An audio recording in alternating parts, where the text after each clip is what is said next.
Man,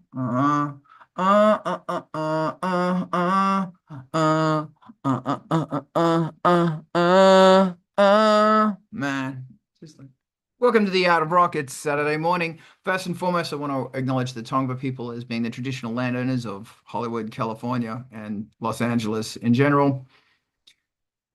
Every Saturday we are here. This is the Art of Rock, and we talk about bloody making your music and overcoming writer's block and all that super fun stuff. And my computer is fighting and dying, and another day in the life.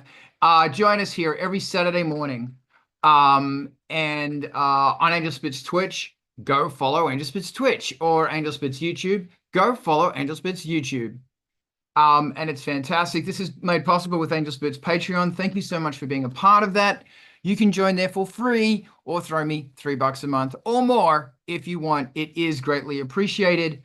Wednesday night, us and thank you, Diana. Good to see your face, and Adam. Everybody also hangs out at Vulture Culture. I'm wearing a t-shirt. So if you want an excellent deep dive into synthesizers, it's the place.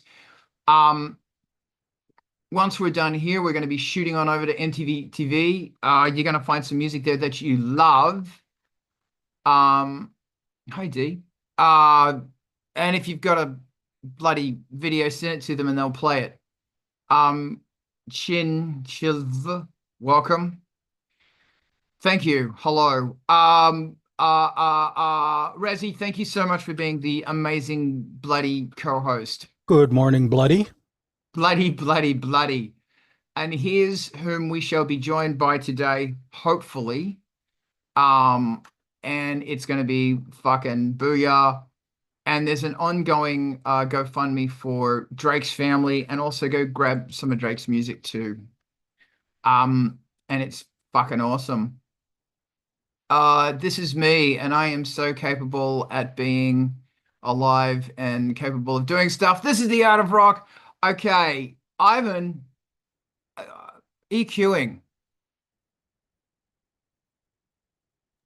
Yeah, so you've got everything's laid down. You're working on your final mix. You need to make a little room for the guitarist and the vocalist, because people want to hear them too.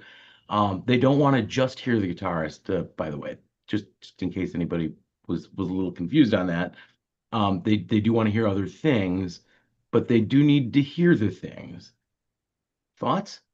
Wow, man. Such an excellent question. Amath, your hand is up. Hit me with your magic. I think Raziel was first, but if it's my turn, then it's my turn. EQing is one of my favorite things to do in the world. You could list things of my favorite things to do, and EQing is my favorite thing to do, whether it's somebody else's track, whether it's a track that has multiple tracks that you have to EQ, bass, guitar, drum, EQ all that together so it sounds good, or it's just a track altogether. And I think it's really important, even if it is a track altogether, you could drown out certain parts of a song, whether it be the bass rhythm, the guitar rhythm, this, that, and the other rhythm, or whatever. And one thing that I like about EQing is you can EQ to your environment and really, really, really make it hit. Now, when you're EQing to common audio environments, whether it be, say it's a room, say it's an MP3 player, say it's something else, that takes a little bit of skill, but it's still one of my favorite things to do. And it can really add a lot of depth to a song. Okay, that's brilliant. Thank you very much. Razi, what are your thoughts? They're conflicting. I have so many, but I wanted to maybe try to split it into the two paths of EQing. Like there's the fuck shit up effect EQing as a creative imposition on a sound, like per individual sound maybe. And then there's probably this like greater desire to make your mix sound like a record, which might be a little bit more what Ivan was getting at, where you want things to sound distinct within the mix and not competing within the mix. And certainly you're going to be messing things up for your, does it all sound loud compared to the other things if there's a huge peak that's soaking up all your headroom. So there's a lot of nuance and subtlety between the two different approaches. No, there's a huge gulf of distinction between the two approaches. Sometimes there's nuance and distinction in the mix approach. So I just wanted to sort of like lean on the, as a creative process, fuck shit up version. And that's like the real get into it, like just enjoy yourself and do something with your time. Because any moment where you can grab a really strong peaked filter, like we're as synthesizer people and maybe even guitarists with a wah-wah, we're very used to a peaked filter doing dramatic stuff to our sound. If you haven't done a, you know, filter sweep on your Kraftwerk synth in the past year, I don't know what you did with 2025. So that is the sculptural making a sound kind of thing, and everything you recorded can have a fun benefit from that. You know, obviously, I think it kind of goes without saying, and that's why I'm saying it, because we forget that like that EQ work, whether it's a moving filter or, you know, an envelope filter or an LFO filter on our synth or a wah-wah on our guitar, or just something dramatic to shelve off all of the rumbling bass from your field recording, because it's not that interesting, but the lower mids were, and you accentuate those and take off the high, so it sounds like you're on a telephone, and then you put some extra you know, little moving peaks so it sounds trippy. Like there's a lot of stuff you can do just creatively before you get to that of everything's competing.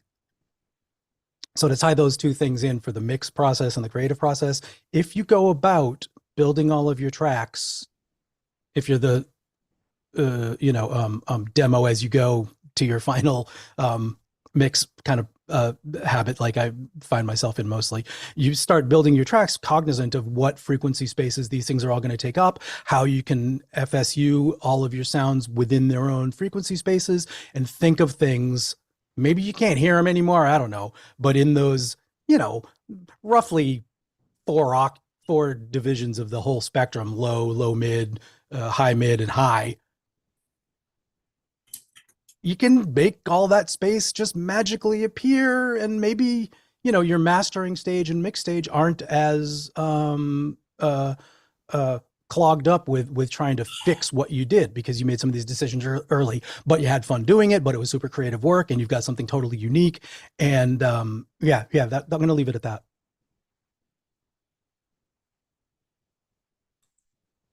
Or when Carl's mute button releases. Thanks.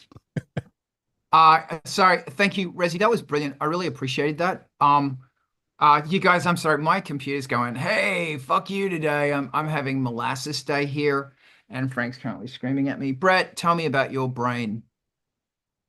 Hey there. All right, so EQing for me, all right, this is actually stuff I've actually taken away from Art of Rock, previous times in which we've bridged this, and it's always one of those things that is good to re-bridge because it does change. Aside from the art aspect of it, you know, you mentioned that you're trying to get all of these instruments to have their own listenable space. All right. One of the simplest means I've seen of breaking that down where EQ is involved, or even filters potentially, because at that level, either one could be substituted. What I try to think of is, here's bass, here's mids, here's highs.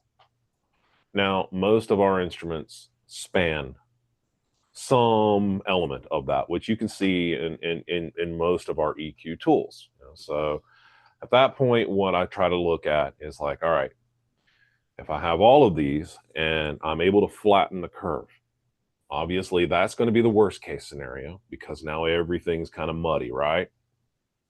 But this instrument, I already know, excels at highs and it excels at lows.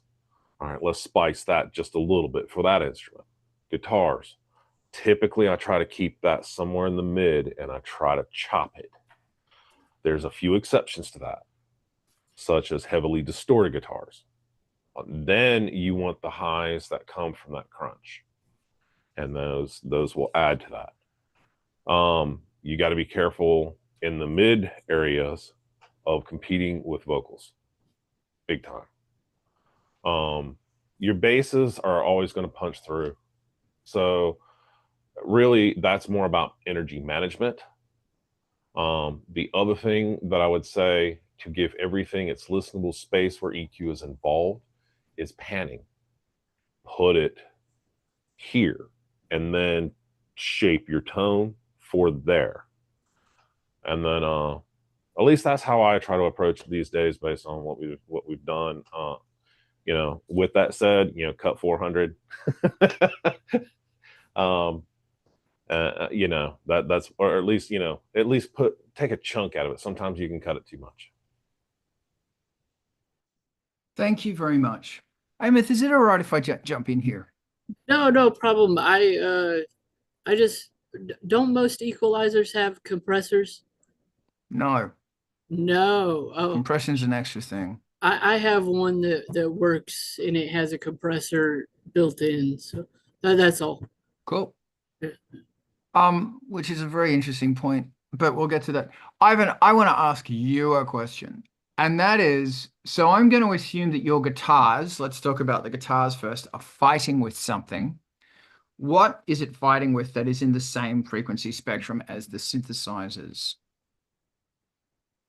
It sounds like the mid-range is like currently fighting. Who? The problem is Name names. I'm kind of doing this mostly blind because like I don't have tracks from my vocalist or my guitarist. I just have to make space for them so that it works, when they show up. Okay. Here's some suggestions. One, you got to figure out, I think, you've got to figure out who the guitar is fighting with, because guitars, big frequency spectrum, love fighting with synthesizers, big frequency spectrum. And the vocalist, as it turns out. Yeah, we're going to get to the vocals. And then if the vocals are distorted, then we've got more fun and games. Let's just talk about guitars and synths for a second. I have found that guitars, when a guitar plays a melody line or something, a riff, it's awesome. When a synth plays that melody line, it's awesome. When they play them together, it's mush. A big fat guitar sounds as good as a big fat synth, arguably. But when you put them together, they like subtract from each other and they become mush. So my advice is, firstly, do not let guitars and synths speak when they're in that range at the same time. So that means you have to find out what your fucking guitarist is playing. Secondly, my big approach to writing has been that the synth and the guitar are having a conversation back and forth. That's brilliant. Back and forth. Yeah. And this is another thing, is that guitars like to go wah wah wah wah. Get rid of the chicka chick chicks. Fuck that stuff. Get the fuck rid of it. Let a synthesizer talk there. Because loud, abrasive guitars, also you have to cut the end of them. Where they talk at the end, you've got to cut it. You got to go in there and mute everything. And that's a problem that I have. If I give a track to a guitar player, they're going to come back with, this is great if you're smashing pumpkins. I'm not.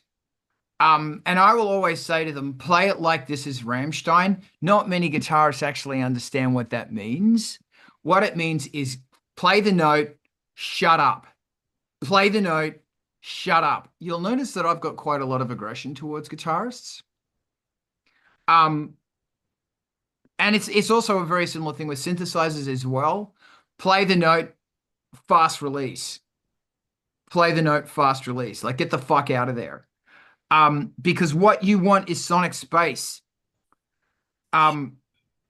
So the first thing you want to do is, if it's a guitarist and the guitarist is a member of the band and a writer, you might, whatever the bass is, play that, send them the bass and the drums and the vocals if they exist, or however you fucking write. But the synths might then be going on top of what the guitarist is doing, because it might be one of those horrible fucking situations where all you can be doing is having some pads way back there, lots of reverb.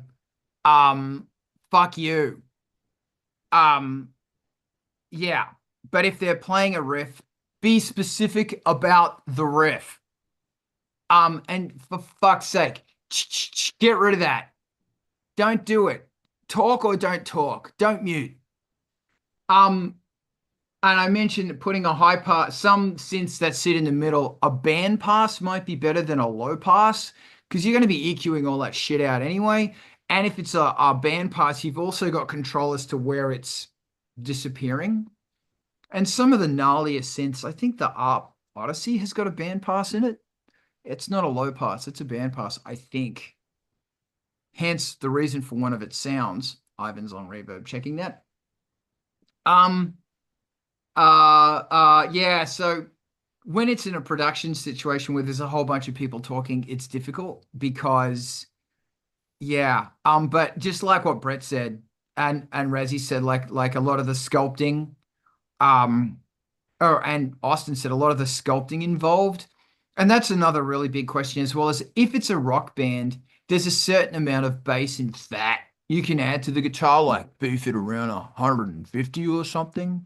But the problem you've got there is that the fucking that could be interrupting, getting in the way of a synthesizer bass, which has got more harmonic content than a real bass. So unless you're Bootsy Collins and you're slapping away. That's my thoughts. Wow. Why am I so angry about guitarists? Don't know. Maybe. Ivan, your hand is up, so I want to hear your face. Actually, I'm sorry. I want to throw this. Austin, your hand went down. Did you want to add anything at this point? I said maybe it's because how ornery I am as a person, and you just got this inflicted jive towards guitarists. Oh, yeah. No, my issue with guitarists is that there's a big picture. Yeah. And it's a sound that we're going for. It's not oh, this is my moment. It's not about and it's very rare that I found a guitarist like George Bykos was brilliant, because he understood that this is a part of a sound. And guitarists love going bam, ring out, ring out, ring out, ring out, ring out, ring out, and all these synths are going, you can't even fucking hear me anymore. And that's the difficulty of the compromise of the marriage of a mix. It's either, bitch, you're talking or I'm talking. Or that's the guitars are saying to the synthesizers. And in guitar synth music, it's really difficult. And when you listen to bands like Rammstein, you'll hear, I haven't listened to Rammstein in a very fucking long time, is that it's predominantly the synths are bass, and that there's stabby things that are, but Rammstein is immaculately mixed, so whatever. Is it okay if I throw this to Ivan now? Yeah, I'll hush for a while. Okay.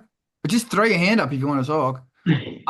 Ivan, talk to me. Yeah, I mean, there's a couple of different, there's always a bunch of different things going on. But yeah, like in this particular case, we're trying to mix this so that it's going to be good to, make an MP3 to put online, or the YouTube video, or also, like that is different from like playing live. Like the dynamics of what the hell's going on when you're playing live change immensely, and in some very hideous ways, because like, the guitar, to sound good actually wants to be turned up. And in a smaller, medium-sized space, you just filled the space, game over. Same for drums. Drums are always too big for the space they're in. Put them in a club, you can't actually likely hear anything else. If you're lucky, sometimes you'll get to hear the guitar instead, but anything else that's going on, particularly the vocals, that just disappears into the mud. And I've heard so many shows live where the vocalist just disappears. You can see them on stage, their mouth is moving, but nothing's coming out as far as you can tell. And that is usually because like the guitarist has been turned up a lot, and then the drummer's running a live drum, and like no attempt to reduce the amount of because you can't EQ or compress live drums from being live. Like they're going to be live, and they're going to be very big, and if the room's not big enough, you're going to be dealing with it. And so like going through all of this, I am trying to like get that MP3 so it sounds good, and then make that very easy for us to translate to playing live, because that's going to become a thing. And thankfully for me, I got lucky. Our guitarist is switching away from his like big old pedal board and reamping, his own stuff with a microphone to, doing it digitally. He's having problems with that. It's being a pain in the ass, but that's a journey worth going on, just because if you don't have to do the reamping on stage, you're not filling the stage up with that being just reamped. And like that causes problems across the board, because your vocalist microphone's going to be picking that up, which is a problem. Your vocalist microphone's going to be picking up the live drums. That's a problem. And like there are some tools to quote unquote get around that, but it doesn't always do like enough of a job to really like bring your vocalist back from the dead. And like our vocals are really important to us. We do want people to hear them. Oh my God. Thank you. I have a lot to say on this, but I'm going to bore you with this later. Rezi, tell me your thoughts. All right, now I'm getting mad. Ivan, you're making things more complicated than you need to. The start, the nexus, the beginning, the central point, the thing, make your shit sound good. Make the individual things sound good. Like make them sound good. What is that? It's subjective. Yeah, that's because we haven't heard your mix. We don't know what you're trying to achieve. We're talking about all this theoretical shit. And yeah, okay, don't make the two things compete. You don't want them to compete? Make them not compete. Volume, EQ, whatever. So I'm kind of half joking, and I'm not really actually mad, but I am frustrated about dancing about architecture in this way, in that like you hear it when you turn the bass shelving down on the guitars and the rock, bass, synth, and guitar stack up. They still compete in the overlapping area, and they still have a conversation, and they still hit at the same time sometimes, but that's the sound. Like there's a solution where the bass is staccato and the guitar is a fucking strat with no distortion. Like you don't have to remove all the bass if they're ping-ponging back and forth on eighth notes. But if they're chugging and you're making a gent mix and you take everything under 400 off the guitars, and the bass has the same frequency range as the guitars because it's distorted, and they're both playing the same unison line, it's a really different formula. You can't really apply both of those things. So, jokingly, we can't fucking talk about anything theoretical and have it actually apply, but practically, these are decisions you make early on in the arrangement, or at mix time you go back and you fix, with the individual tracks. That's one of the choices you have during the mix. So if I had to actually make that a practical, pretending I have guidance to offer, it's like, turn your volume down. Don't worry about the live version. You need to go to the fucking venue and hear it anyway on a PA to understand what your below 20 hertz is doing. You're not going to figure it out from your cans and studio monitors. Maybe you will, I don't know. But focus on the creative work and the balance and those things by doing it low and making really dramatic EQ moves and not worrying about it, so that when you theoretically feel that things are competing, you just make your decisions on Solo the track for a minute, but don't leave it soloed. Work on it together as the mix. Do it at a weirdly low level so that you're like not overly sensitive to the presence of the air mass moving in the room, and you're actually focusing on the delicate balance of the instruments, because you're going to discover that the arrangement's fucked.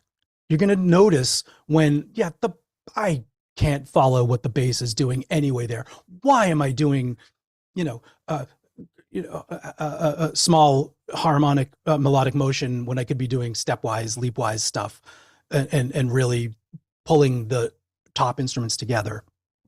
So turn it down, make dramatic carve outs, do them where you've learned your ear, does, because you've been doing this for 20, 30 years. I know there's no shortcut there.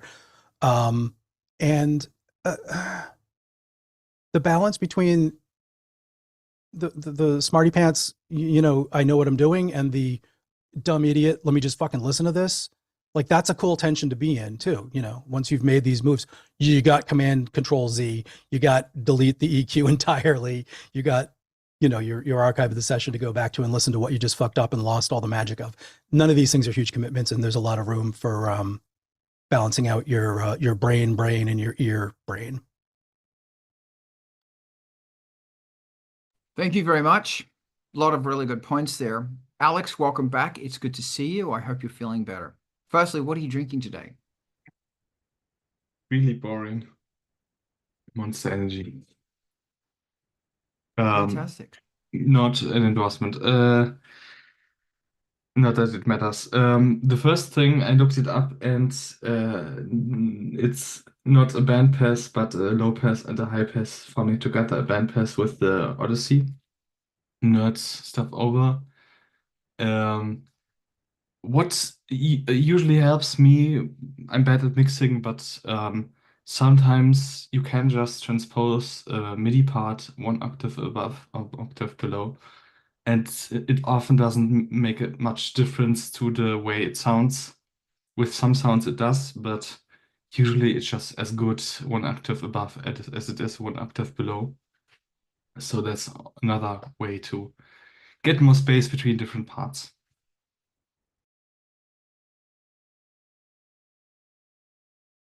That's a very simple and effective suggestion. Thank you very much. Armith, what do you think? I just wanted to give some examples of some great guitar and synth mixed or industrial mixed music. I think one that stands out to me, and we worshipped as kids, and we all got together in our jam room and jammed. My buddy had a Micro Korg XL, and we just turned our registers real low and had our bass player really, really high up. And what album is that? The Mind is a Terrible Thing to Taste is a great example of an album that includes guitars, but also, or no, Filth Pig. It's the one with Kennedy on it, or whatever. He's got the gore on his head and stuff like that. That's a great album that is industrial, but it's not drowned out by all the instrumentals like late Ministry.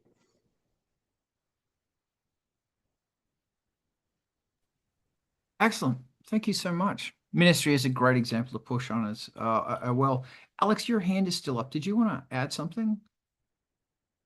Yeah, also, I think with Rammstein is that their synth parts or their keyboard parts are usually quite high and out of the way, out of the guitar, from the guitars. Their keyboarder used to be an organ player in a punk band, and I think even then he played relatively high up always. And it might be to just get room to not conflict with the other guitar player. Love it. Thank you. Brett, you jump in and I'll fucking shoot it in the head. I'll be really short. This sounds a lot like, to me, like what orchestras and whatnot have already kind of accomplished.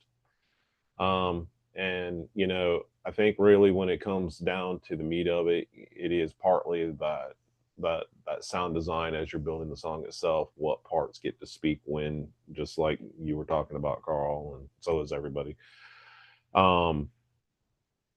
The what I would say about the orchestras and whatnot is one of the key things they learn to do is listen to each other, and so that they can shut up and have a conversation with each other, which is tough to do as a single artist, you know, when the machines give you no input. They just do what you tell them.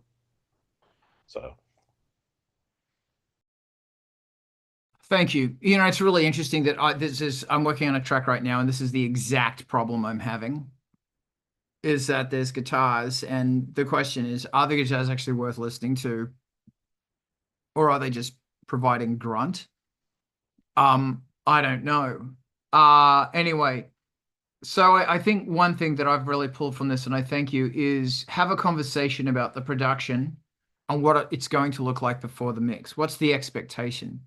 If the guitars are blazing and the guitarist isn't going to budge on that, and everybody goes, you know, this is the best thing to do, this is the best, let's have a guitar blazing song, then there's not going to be a lot of, the synth work is going to be high end, and there'll probably be high plicky arpeggiators. So yeah, remembering that this is going to be listened through shit phones and shit speakers, blah blah blah. Live mixing is a conversation we could get into, but I don't know if I want to right now. We could definitely swing off into live mixing land. Really interesting that you mentioned orchestral arrangements, because the trick with an orchestral arrangement is lots of things doubling each other up over various octaves, playing the same notes, keeping away from fifths in the bass, and also having spreading those chords out, because even in orchestral music, there's a whole bunch of content. You mentioned 400. Why is it always 400? Whole bunch of content around 400 if everyone's playing a chord, or there's a lot of chords going on down there. So the chords have got to be spread. Lots of spread of chords. My God, yes, orchestral arrangement. I like that. Alex, I see your hand. Yeah, I think somehow with acoustic music, frequencies clashing isn't a big of a problem, at least in my perception. Like usually if people play with individual amplifiers or sound sources, it doesn't bother me as much as when everybody plays through just a single pair of speakers. And also I loved the guitars in the early Angelspit records. You forget they're there, but I think they give a bit of oomph. Thank you. I appreciate that. Razi. One thing that sort of encompasses a lot of the discussion of the balance, and this is hopefully, Ivan, where you started off and what you wanted to get to, is if your bandmates or you have an expectation of every single track getting soloed and sounding like a full great mix, you're kind of fucked. Like, that premise is usually in a rock mix gonna get you nowhere other than a mud. Your bandmates and other stakeholders and your own ears have to trust that if you do solo something, like to do whatever magnification you need to do on that track, find some noises or do an EQ sweep, they're going to get disappointed, you know, they're going to start losing faith that it's going to, and then you just bring it back. This is why I said before, like, try to keep it in the mix and do most of your big dramatic moves with the mix playing. And obviously, if you get into the weeds with that, you want to start soloing stuff to remind yourself where you are. But, you know, the point being, individual instruments may sound jarringly wrong on their own when they sound terrific as three things that are kind of, you know, interacting and reinforcing each other. And then on the topic of, Carl just alluded to, that at the end of the day, you may just mute and not use a lot of the stuff that you had. If you had 4 layers of guitar and you decided that one undistorted really does the job because your synth pad was taking all the work, just mute it, kill your darlings, don't worry about it. Again, if this is a band situation, that kind of democracy is rare, you might be fucked again. And then again with live, if we do want to touch on that, that amp doesn't sound nearly as good as the acoustic guitar bleeding into the person's vocal mic. That amp gets muted. Didn't sound good. This stupid bleed here sounded better. There's a weird decisions that you just end up making based on the ear and you know, what, since we're talking mix, sounds like a record, sounds like a mix. So subjective. This is great. I got a feeling we're going to start talking about live in a minute. Armith, what are your thoughts? I think this kind of industrial music is kind of, and it's not, but it's kind of like funk, where you have 16 members in the band and they all have to make room for each other. Except for in your case, you have 16 layers of tracks, and then you have to make room for your guitarist or your drummer or your this, that, and the other, so that it doesn't make it turn into disco, or so that it doesn't make it turn into you know, pop funk or whatever, you know, and that's really important. And I think you have to treat this kind of music a lot like funk. And if you notice that they're not playing very quickly, it's not hard to play funk, you know, and it leaves room for other musicians. You really nailed that. Thank you, Armith. That sums it up. Alex, pump your I hope wisdom it into my wasn't mind. said already, but a question for Ivan. Do you often layer sounds, or do you just use one synthesizer per part? Quite often there's a lot of layering going on. Yeah. And that's another interesting thing is that in the verse, there's only one synth, but in the chorus, you might layer it up with two synths. And then as the choruses progress, it goes into a third synth. And as those synths get added, those synths are increasingly demented. Oh, but then we have to make room for the guitar. Razi. Make room for the guitar. Fuck the guitar. The guitarist just happens to have invented rock and roll and is the iconic instrument of all of the genre. Aw, make room for Fuck the guitar. Guitar, fuck the. Oh yeah, the guitar is the actual definition of the entire genre. Yeah.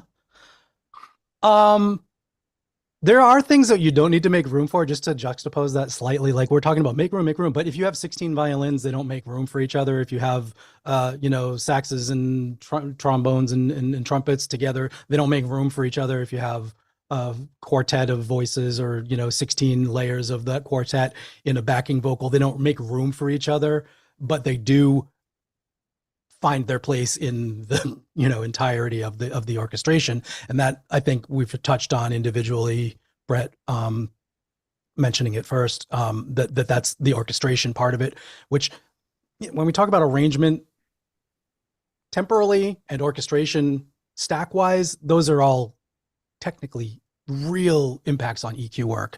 And I keep coming back to that, so I won't harp on it any further, but it is an important thing, especially for, making things not have to get EQ'd if you're going for a naturalistic sound for whatever reason. This is so interesting. And thank you everybody who's put in here, because like ultimately it comes down to, there are a lot of ways to approach this. And this has been said, and I'll just say it again. If two people or if two instruments are talking, it's best that they're saying if two instruments are talking at the same time, it's best that they're saying the same thing, because reasons. And you know, that guitar and that synth line might work, for example, if they are saying the same thing, but the synth is playing a fifth of the guitar. So the guitar might be the synth is playing a fifth. The line it's playing is a fifth. That'll stand out. Blah. I don't know. There's so many fucking things that we can fuck around with. Did we want to have here's Brett though first before we talk about live music? It blends into live music, so either way. And what I was going to say is, you know, one thing you may want to do, and this is why it blends into live music, is instead of treating the guitars and these instruments like drums and whatnot as line instruments where they're coming in with that full spectrum, and now you've got to mitigate that energy somehow. Maybe instead you record them like digitally or on tape or something to that regard. Play them as a mix along with your line instruments and record the overall. You'll get some natural filtration based on, okay, I like the way this sounds in this room and this environment and this whatever, which comes into the live mixing element of it. But then the thing that you're actually having to manage on the final mix is something that can, at that point, pretty much just be turned up and down. You've already got it where you want it. Just a thought. Thank you very much. And Alistair, also, that's really interesting. You'd be playing, if the guitar was playing the root and the synth was playing the fifth, you'd fill it in by playing the third or the fourth or the seventh. That's actually that's smart.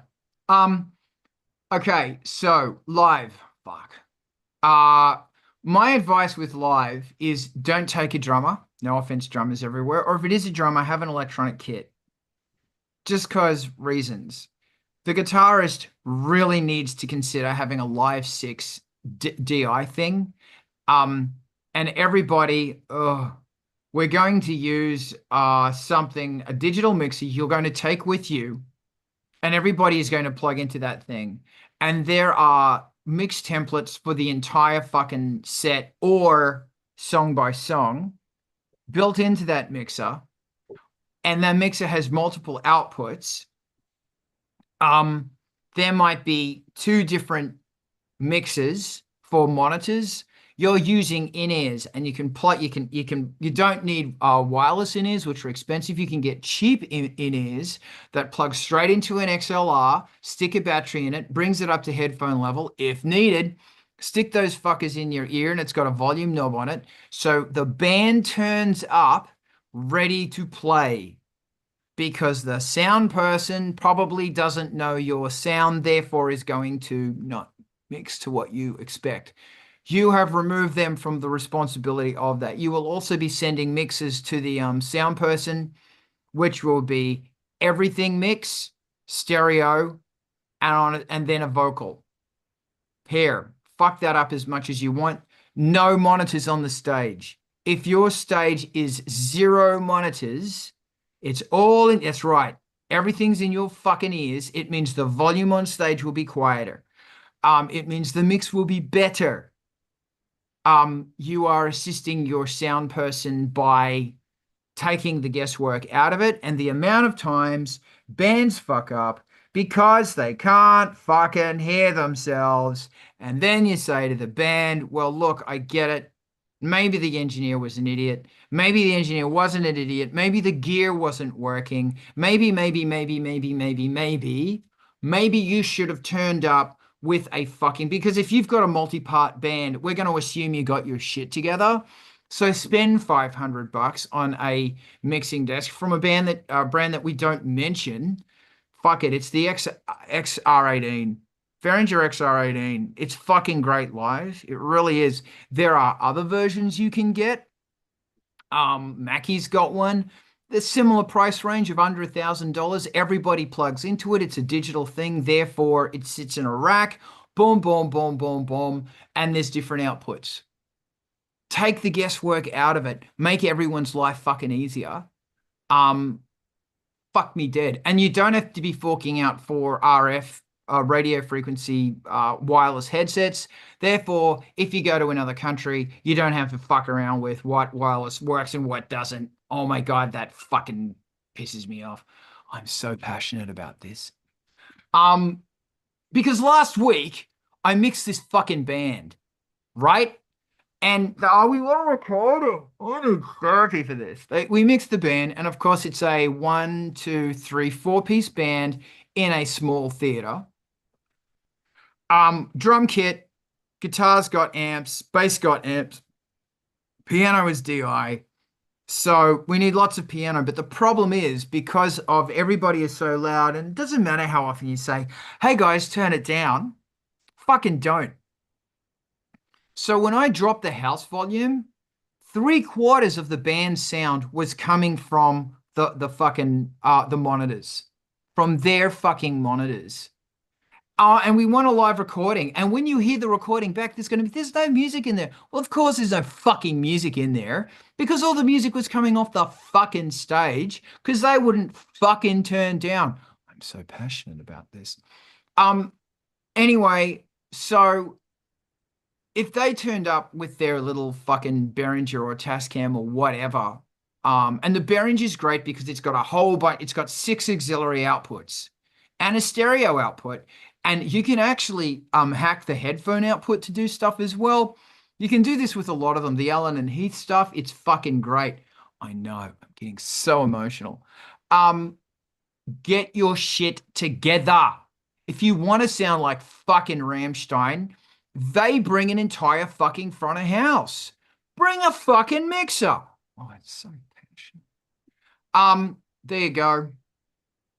Thanks so much. That's my time. That'll be $350. Same time next week. Here's Razi.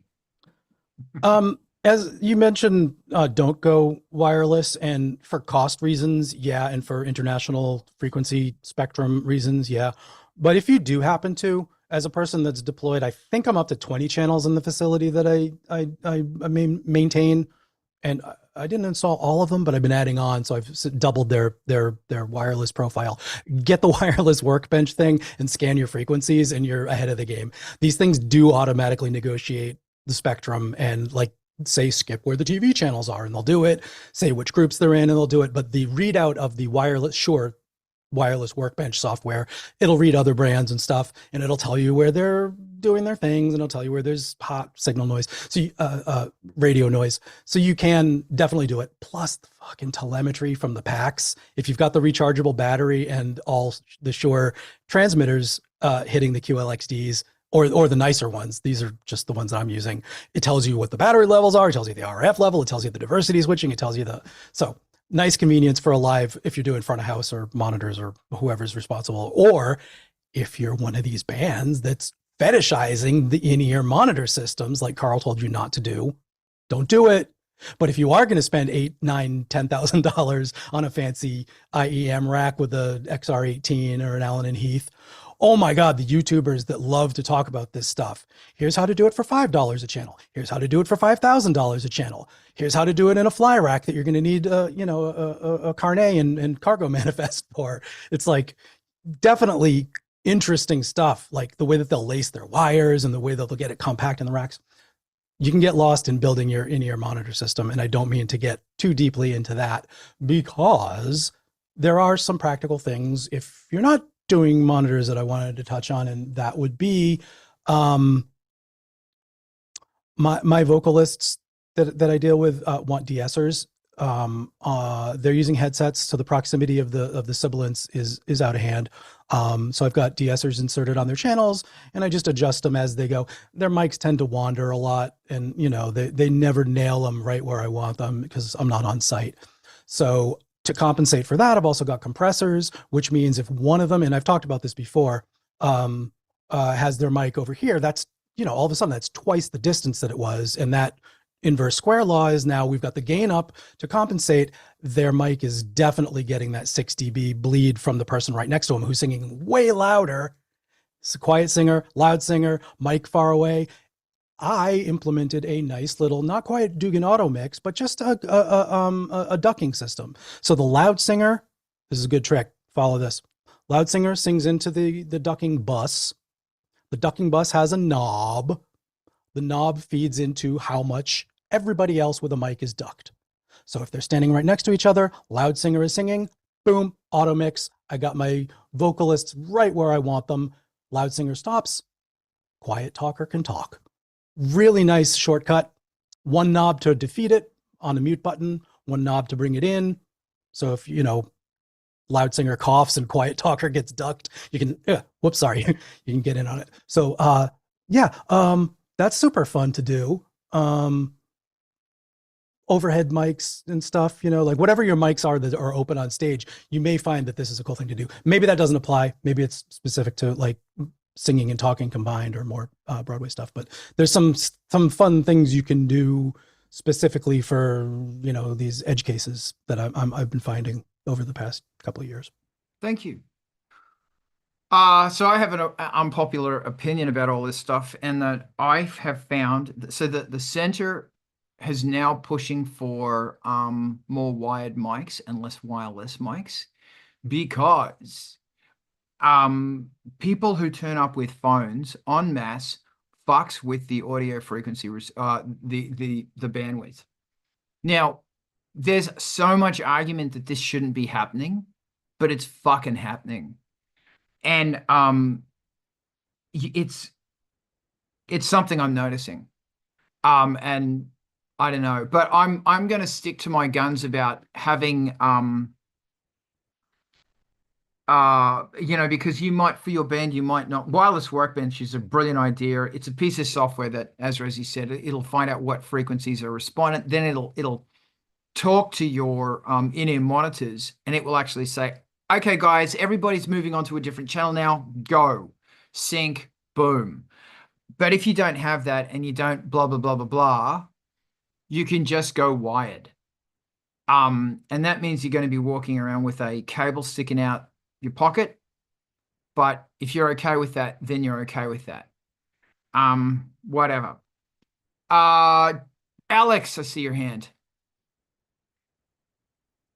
Regarding a point from maybe 10 minutes ago, I think for industrial and EBM acts that I've seen, the go-to if you're a smaller band is to just go with a Nord Drum 3 with those pad controllers, or just a pad MIDI controller plugged into an MPC. That's like the two ways I've seen, and yeah, I think it seems to work okay without having tried it myself.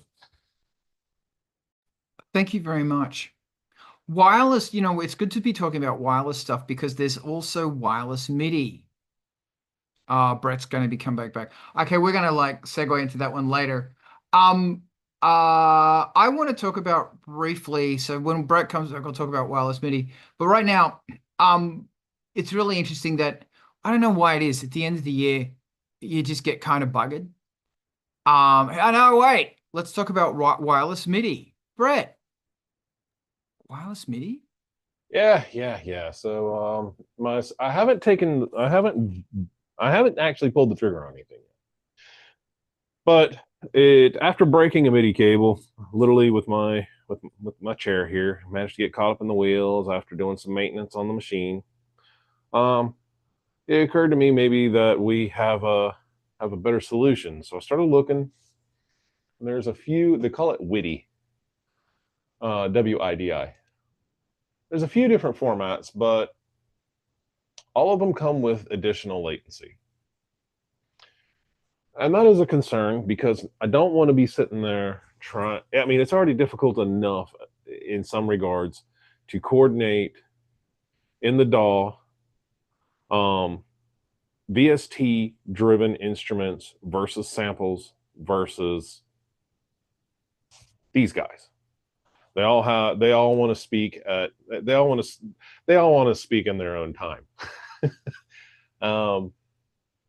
So I'm hesitant about introducing something else that is going to interfere with that. And when you start talking about MIDI, it's pretty important that that thing be dead on reliable. I mean, that's what you're going to take before you get to the recording stage. And if you're coordinating all these guys. So anyway, that's what I've been looking at. Of what I've learned is that old school MIDI is still the lowest latency. If I can take it to USB, then that's an option, but that becomes still a wired solution. And one of these is going to win. So I'm just kind of curious what your all's thoughts are. Thank you. Raziel, I'd love to hear your thoughts on this. I'm going to chime in and then say I think we need more information, but I did want to start with USB MIDI has lower latency and higher bandwidth than DIN, but it does not necessarily have as low jitter because there's no timing in USB. It's talking above my pay grade with that, but I do know that much. You might not have considered Bluetooth LE MIDI is great. I've talked about it before. I think it works terrifically. I've got my M-Wave Chocolat that has it. I've got my iPad to laptop that has it. I've got my I don't know, some other things do it, and it just reconnects beautifully, easier than plugging it in. I don't know, 100% reliable so far, like a cable, like cables die, Bluetooth LE MIDI, BTLE MIDI dies occasionally. The one thing that you might not have considered is the UTP MIDI over Ethernet and internet. That is also tight and fast, but not in the way that wired is, obviously, because the packet scheduling is looser than USB or DIN or any of the others. But man, is it cool. Like if you've got two things that have an Ethernet cable and a RTP MIDI stack, they just see each other. You got to reconnect them. It's not like a cable. Like if you reboot and it doesn't come up, you got to go to the utility and say, hey, there's the other computer. But I've been doing this over the internet for a few months with a target device and my bidirectional connection, for feedback. So I hit mute and the mute button lights up on the mixer, 100 miles away, and I hit mute on there and the lights up on mine. I turn the knob, it turns. So remote over the internet, jitter is like kind of crazy. So if you're doing it for controls, good. If you're doing it for music timing, not so much. And then those are the big ones. I mean, there's also the little mini plug, but that's still DIN. That's the same protocol as the DIN 5 plugs. I think I want to stop with also OSC, which is network bound, network sockets. So whatever your network fabric is. But here's the thing I wanted to say all that stuff and get to. Whatever the fabric is that your device speaks, switching to doing a dongle that then speaks another one and goes to the next device, like a wireless MIDI over, like in the Wi-Fi license spectrum, 5 gigahertz or 2.5, not going to do what you want. It's going to be higher latency, less reliable, and subject to interference. So buy the cable and, break one once in a while instead of getting into that nightmare. None of those are as good as any of the others. Plus, there's that situation of adding layers, protocol layers and translation layers and stuff, which, now your synth can sit there across the room from the other thing, but it's not moving around. Just run the wire and, you've saved $100 and, you can buy 3 more cables over the next 10, 15 years as they break.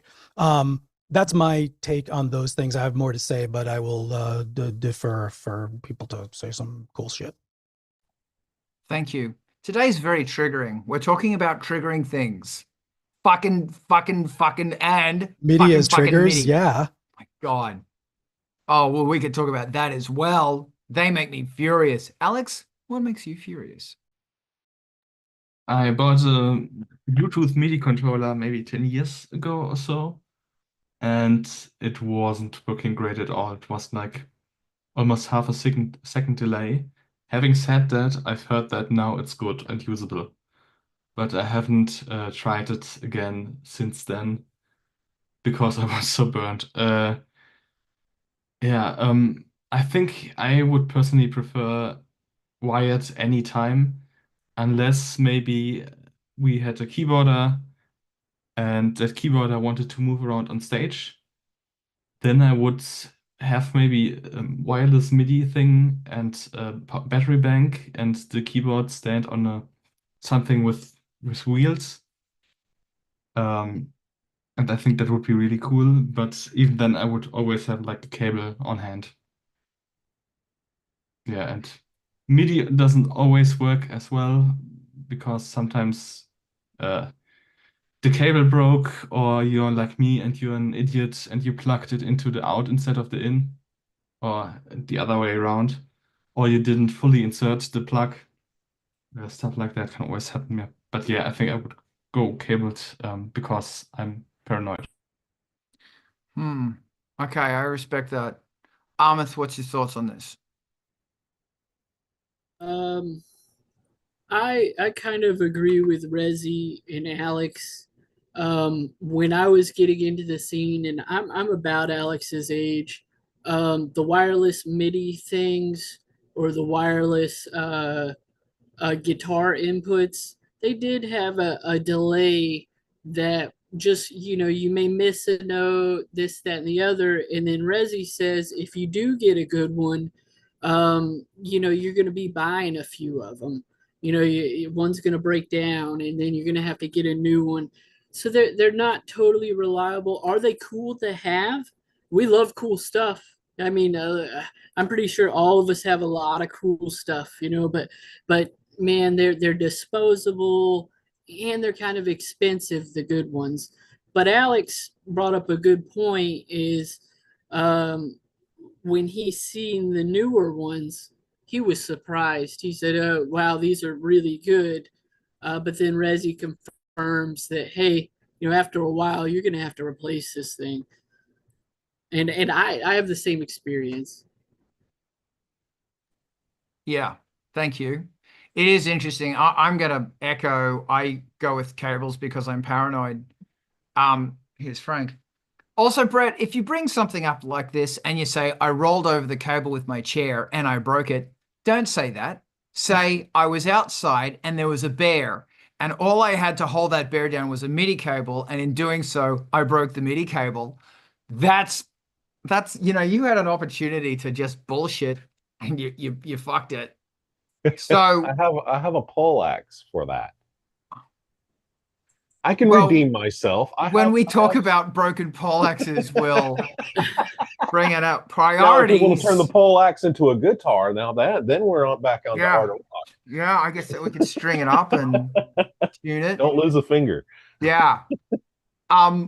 So what? Yeah. So it's really interesting that I've also thought about wireless MIDI because my MIDI is a catastrophe. It's a fucking catastrophe, but I guess I don't know. I just stick to what I know works.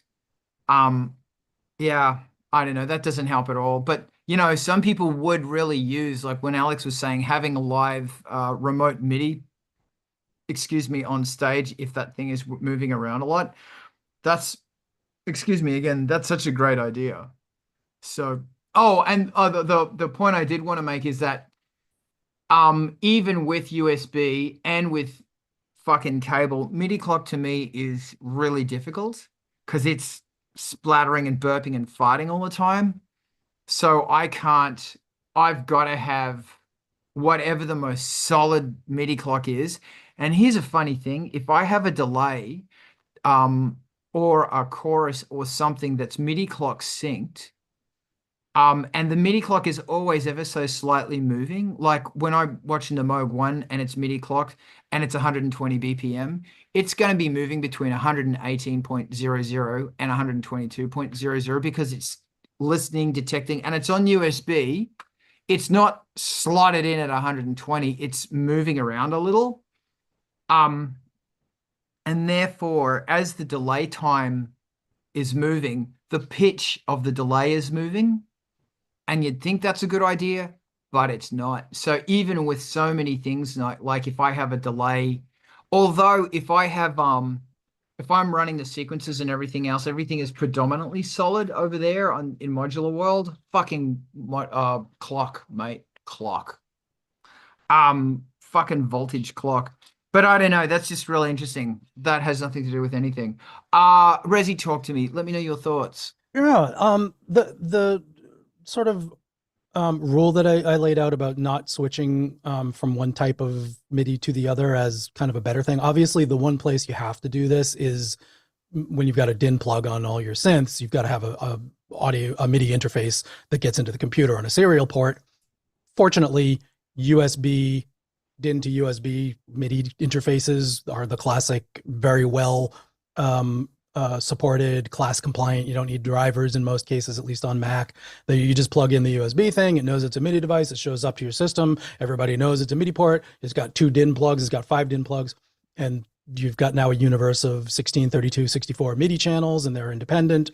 All of that stuff is really reliable, and it is the place where you do the conversion. But Brett, I did want to ask if you're ready and when you want to jump back in. I see your hand is up to do this. What exactly, aside from my cable broke, I want to do something cooler. What are you trying to solve in your tech universe of how things are connected. So in terms of solve, I'll readily admit, I solved it. I bought more cables like a good boy. They're cheap, and yeah, all the points to those are sense. I made them longer even so that I can hide them behind things. No, where it comes down to is that tech curiosity. So one of the things that I imagine, and we're just going to go off in la la land here, is that I may have one of these synthesizers I want to take down, set over there someday. I may want it for about 10 minutes. And do I really want to set up all the cables again, or do I want to pick this thing up, plug in the power, the system see it, and I just go?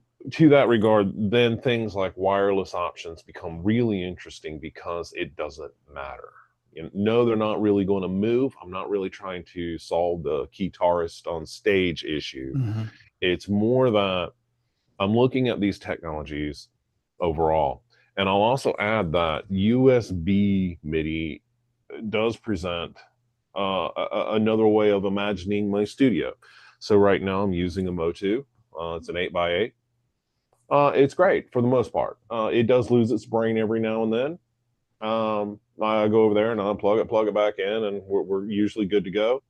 But to that same regard, this conversation also spawned things like, okay, well, MIDI to USB. Well, then what if I run, these powered 20 by USB strips everywhere like I've already got? Then it becomes like a hub, an Mm-hmm. 8-port hub. I'm going to tell you, I'm doing all of those things, and they're all the same reliable because USB is the weak link. DIN, obviously, when one synth is talking Dave Smith style to the other one, and it's on a through port or an out port, they don't stop doing that for any reason. If they're powered on and you don't hit the channel button by accident, they just do that. USB, when you go from DIN 5 to USB on the computer, that's going to break. There's going to be a conflict. Your computer is going to hiccup. There will be a cosmic particle ray that hits it and it flips a bit. It just happens. And that's the nature of the beast, and it will need to be restarted sometimes.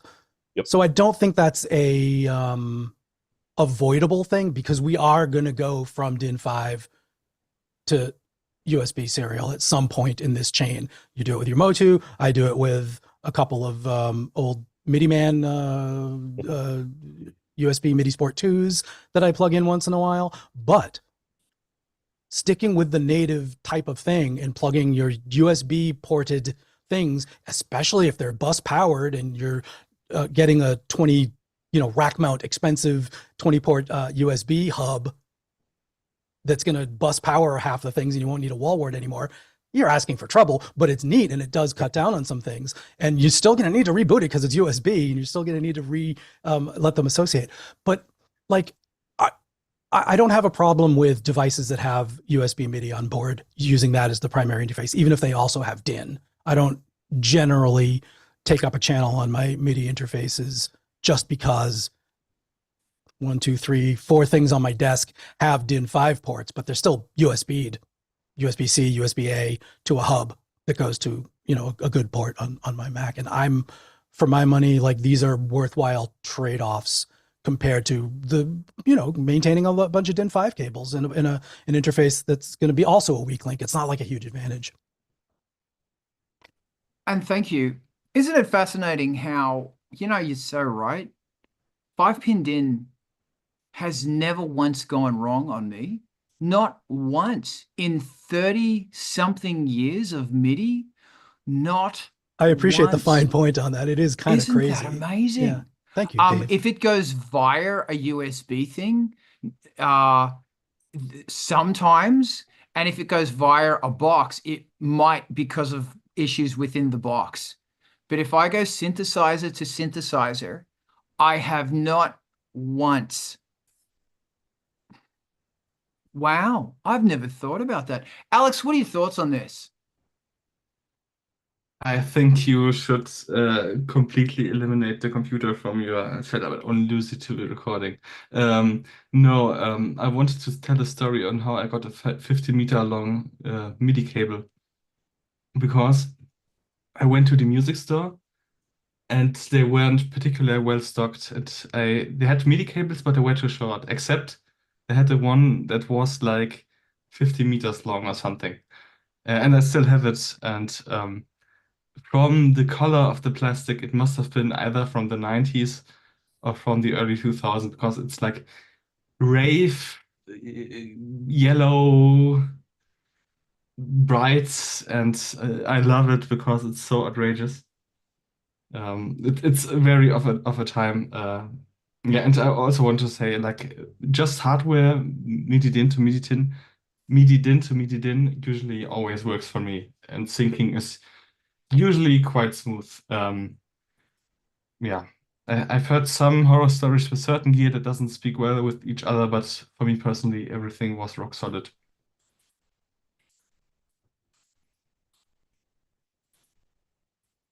Amazing. Amazing. Okay, you gotta forgive me. I am looking on that goddamn website right now for MIDI through boxes. And there's a whole bunch of MIDI things going on here. It's very interesting. There's a whole bunch because my MIDI through is problematic. God, the whole MIDI setup in my studio is a fucking catastrophe. Does anybody else want to talk about this horrible thing we call MIDI, or do we want to move on to something else? I see the hand of the resonator. I just wanted to make sure that Brett feels like we've exhausted this, because he's got an actual application for this, and I'm really interested where you're going to go. Since you bought the cables, but you kind of want some of the stuff, like, you feeling it? Oh yeah. I mean, and so far everything is. I mean, honestly, your setup there with the controls makes probably the most sense for this application. Like I said, I defaulted straight up to the cables, the tried and true. They're going to get here today, so I mean that will repair that. It's like I said, it becomes, once I had to hop online and buy a replacement. The next question then becomes, well, is this the best? And maybe best is wrong, the wrong term. Can I gain an advantage by exploring another technology is really probably a better way of looking at it. Yeah. And I think we definitely went through a lot of the advantages and disadvantages too. So, that's cool. Exactly. Just making sure. I'm glad to hear it.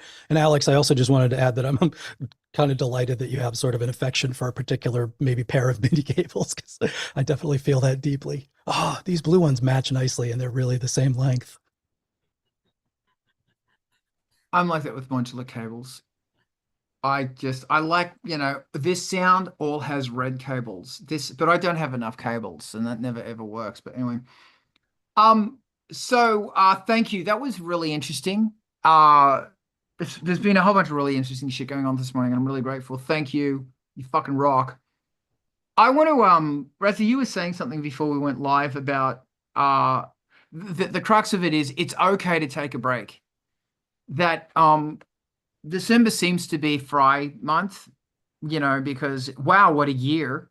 And all you want to do is sit on your bum, eat pizza, watch Lord of the Rings. So my thoughts are, I guess what I want to say, and I'm welcoming other people for the old mental health thing. And, as you know, I'm a bit of a bastard because I'm always pushing art. And I was thinking today, I did want to talk about it, that sometimes you got to push through it. And sometimes if it's not working, you got to make it work. Sometimes you got to pick up a sledgehammer and make a door where there is no door. But sometimes you got to go, fuck it. So Rezi, what are your thoughts on this? All right. Probably, correct me if I'm wrong here, but there's a sort of model of regular people, like subset of all of society, that knows how to take a vacation and finds pleasure in getting away from most of the thing. Yeah, look at the faces on this panel. Ugh, God, the reactions I get to that. Okay, good. I'm in the right company then. It's a little bit of a joke, but there is I assume detriment and maybe trade-off and pathology and whatever negative term you want to throw on something that gets in the way of your well-being, to not having a familiarity with how to unwind, how to disconnect, how to enjoy getting away from the things that you love. Because I think, I'm speaking from personal experience, obviously, what else do I have? That we define ourselves as how much we got done. We define ourselves as how creative we were. We define our successes by those same things. So we're wrapped up in this feedback loop of behavior and thought that doesn't allow for pleasure necessarily in doing anything but the thing. Maybe I'm extreme, maybe I'm mild on it, but there's an amount of that for all of us. And man, I don't know, maybe just think about that for a bit. I don't have any solutions. I have some habits that I try to do. I mean, the thing that we were talking about before the show was I spent the past more than a week probably doing just development for a thing that I wanted to make for my mixer rather than playing guitars and recording them. And I justify it by saying, yeah, but it's for my mixer. I'm making a thing for my studio. So it's all part of this. It's okay. But anyway, yeah, sort of thinking about that. See a lot of hands up. Thank you. This is a really good topic. Alex, what do you think? So maybe I'm not the best person to talk about it because music is, apart from my band, a bit on the back burner for me, which I'm trying to change, but maybe that's something for next year. But I think, yeah, as a person, as an artist, if taking a break can be an asset to your art in that way that you have time to digest, and maybe that walk will inspire your next song. Because sometimes letting go is like the way to just get in touch with your subconscious or something like that. At least for me, like I'm most creative if I'm just out and about, and I think the times in my recent life that I've felt most inspired was not in front of my synthesizers or my computer and DAW, but attending a live show and just being there, and then my brain does things and comes up with ideas, and I write things into my notes app, and I feel like if you force it too hard, it's maybe I say it different. Just going with your head through the wall isn't always the best approach. It sometimes is. That's the hard part. You have to know when it is and when it isn't. But just I think being varied can help. Thank you very much. Brett, how do you feel about this? I'm going to echo that variety is something that humans need. You can't just do one thing. To that regard, I mean, so I make, you know, I do not do music for my my source of income. So, admittedly, my perspective is going to be different than a person who does. And I think for me, coming to the studio is that thing I get to blow off steam. So it's already kind of a vacation.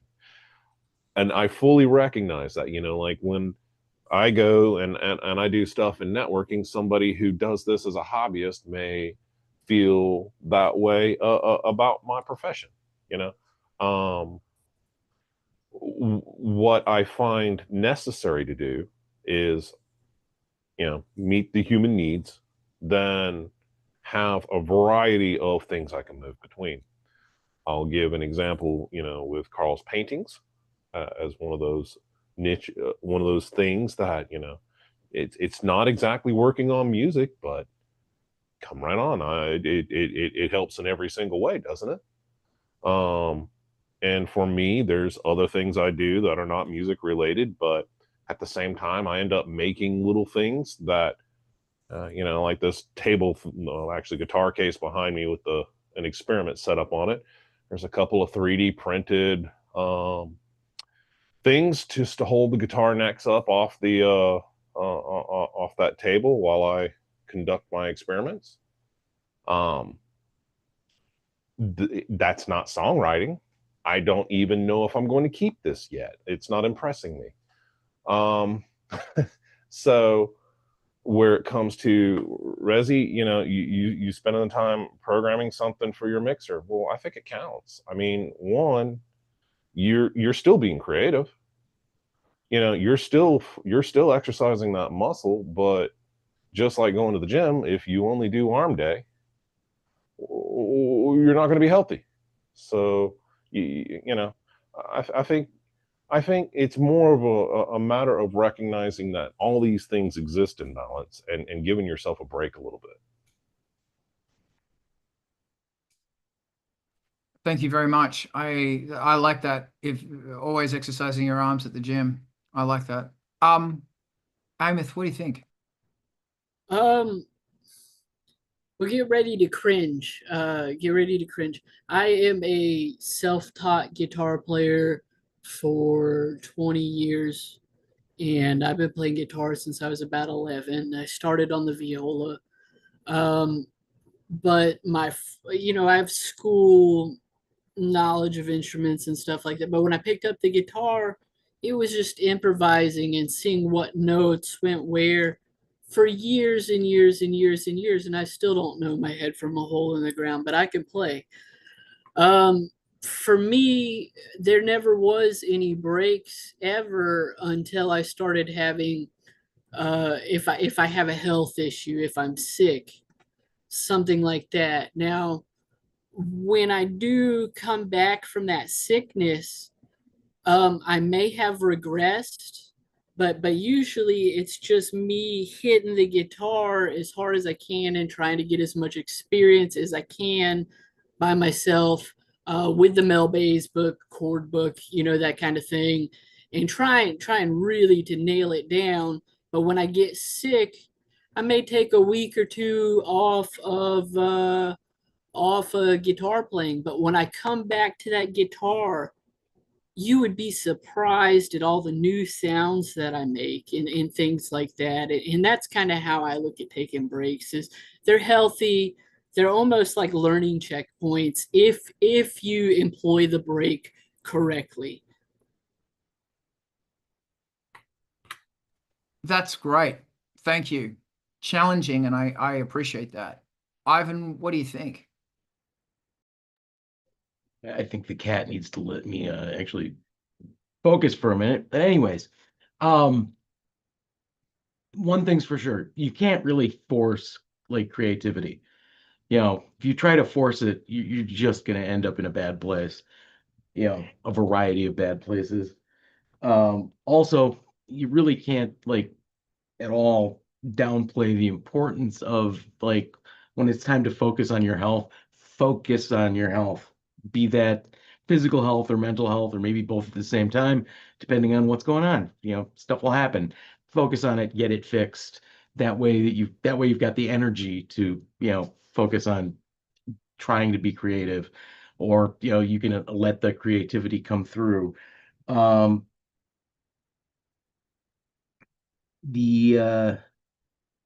had a bunch of other points to make here. Oh yeah, no, and taking time, like suck at taking time off.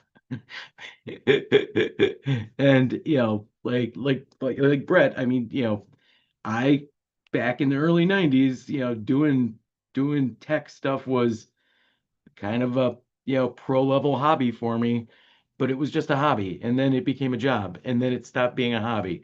And to top it off, at that time, like I was putting in 20 hours a day and getting paid next to nothing. And so, when the 2 weeks of vacation I had available per year needed to get used, like there was no point in taking them, because what was I going to do? Just like take time off and sit around on my ass at home? That wasn't going to work. Like work was still going to find me. And I was still going to make, dirt. finally, after years of saying, hey, when I finally take a vacation, it's going to be to a desert island where, telephones don't work. And, finally I did take a vacation, and it was to, a ghost town in northern Michigan where cell phones couldn't work because, the towers couldn't see us, and there was no electricity to charge them with anyways. And so it was like one of the best weeks ever, because like just sat around a fire and, you know, did sitting around a fire stuff, maybe drank a little too much alcohol. Um, but interestingly enough, while I was sitting there around the fire, one of the things that did happen was, found two appropriately sized sticks and started making, like just hammering out like percussion on an old log. Why? Because it was a thing that I could do. And, and like I needed to make something. And I was there doing that, and everything was happy. Um, and it was great. It recharged the batteries. I came back from that and was able to, work far too many hours per day and take on all kinds of new stress. And, like, my only big point would be that they should have been giving me time to take off for reals in the first place. They shouldn't have encouraged me to, disappear into the North Woods and, live like a caveman for a week. Disappearing into the North Woods and living like a caveman for a week sounds like the greatest fucking thing in the world. So I'm really inspired to take a break because, you're supposed to get 2 weeks off a year, and they're supposed to be uninterrupted 2 weeks. I have not taken 2 weeks off in an incredibly long time, and I think the universe has just sort of given me an opportunity here to take time off. Yes, I see you. I see you. Thank you, Amos. And my firstly, there's a lot going on in my life, in everyone's life right now. I've sort of got off the web. I'm trying to get off social media. It's ruining my mind. Believe it or not, fasting is really helping. Like physically fasting food is assisting with that. Drinking less alcohol is assisting with that as well.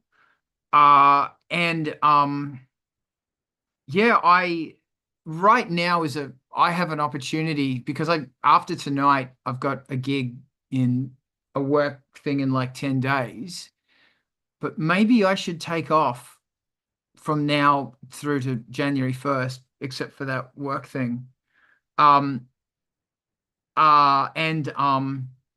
Maybe I should not make music. Maybe I should binge Lord of the Rings, not watch, like I don't really have any, just stay off the computer. Because my point is that normal people with normal jobs, let's say you get 2 weeks off. As a creative, you don't. And there's this very strange obligation with being a creative, that you've got to do all this stuff constantly having output. I mean, like, sure, I'm going to paint, but I'm probably not going to make music because interestingly, the song I'm working on at the moment is completely cluttered. Like it's just this cluttered mess. The lyrics are, so I'm, yeah, maybe I should take time off. I don't know. It's really interesting how I am so used to my foot being planted on the accelerator mercilessly all the time. And after a while, there's a certain thing that I know that I start doing neurologically, and that's the beginnings of burnout. And then I feel my heart rate do things, which is also the beginning of burnout as well. So yeah, I don't know. Once again, I'm inspired. Can I throw this to Ivan? Can I throw this to Alex? Yes? Cool, because your hand's still up, unless you want to talk. All right. You're the best. Thank you. Alex, what are your thoughts?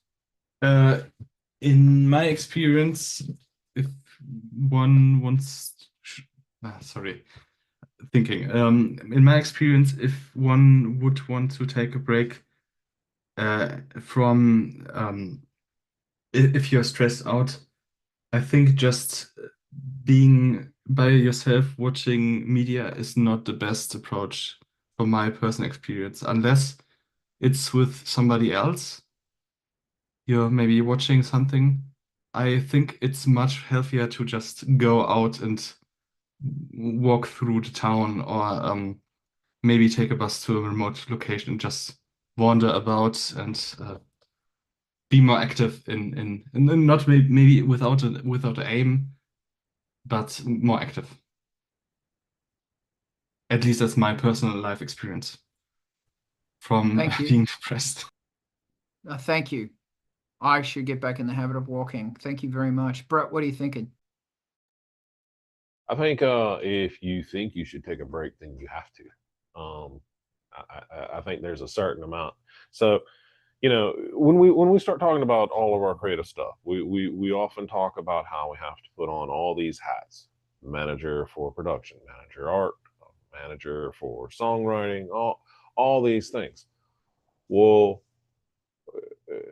they're all getting to take a break. All these managers get to take a break. What about the human? So you do have to manage that too. So I think if you're getting to that burnout stage, you really just have to.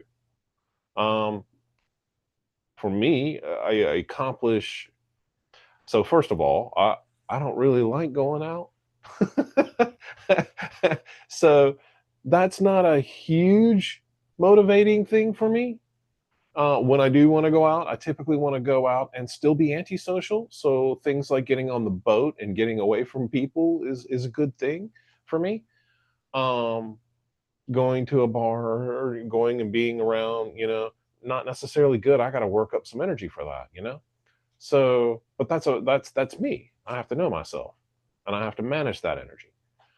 For where that applies to my studio, I think right now I have 5 tracks that I'm trying to finish that have all reached a certain level of progression and have either pissed me off and I've said, you know what, I need a break from you, and gone to the next one. And I'll sit there and I'll just, okay, I'll do it. Where I measure success in that regard is like, if I got up here and was able to hold my attention for more than 15 minutes, it's a win. After that, everything else is bonus. If I can't do that, it's time to do something else. It's as simple as that. If I can't make it, I cannot force. There's no fun in it for me to force that. It stops being vacation. It stops being the thing that I'm using to get away from. Anyway, that's my thoughts. Love it. Thank you, you guys. I really appreciate this. Ahmed, what you got? Hey, so when you take a break, not to mention all the rewards that you get when you come back from all the things that you learned and implemented from that break, you got to understand that music is just like riding a bicycle. You're not going to forget how to ride a bicycle. I mean, you may be a little wobbly at first, when you hop back on your bike, but I mean, music is always, it's the same type of thing. You're not going to forget how to ride your bicycle, so there's nothing to worry about. And Carl, I remember you mentioning several, it must have been 20 or 30 Art of Rocks ago, right when I don't even think I was on here, and you were like, man, I need a diner. And you were also, something inside of you was angry about something. I don't know what it was or anything. I could just tell, hey, Carl needs a buddy, man. He's angry at something. And I remember you saying, man, I need a diner. Well, now you're saying, man, I need a break. And maybe, to quote what Jerry Garcia says from the Grateful Dead, big fan of the Grateful Dead, is what you want is often what you need. Love you, buddy. Love you too. And I do appreciate that. I did get dinotherapy. And Cool. it's funny that before you said that, I thought, I'm going to go on a carb quest around LA. And I'm going to go and I'm going to find some carbs. I'm going to go to Long Beach, get me some carbs. I'm going to go to Santa Monica, get me some fucking carbs. And I got to, like, I want to go on a train ride Oh yeah. somewhere, bookshop and carbs. Cobb Quest. No, carbs. Carbs, mate. Fucking carbs. So this is all really good. And also, as you know me, I'm always inwardly angry about something. It's okay. It's okay to be angry. But my friend, my mate Matt, dragged me along to a diner, and that was the most excellent experience. Diners are the most wonderful form of regret. One time, me and my buddies went to a wing stop, and we ordered $120 of wings and just sat there and conversed over That's great. hundreds of wings. Yeah, I do actually, because a lot of my friends don't drink, and I'm not much of a drinker myself. But I've always gone, I wish I could go somewhere, eat hamburgers and beer.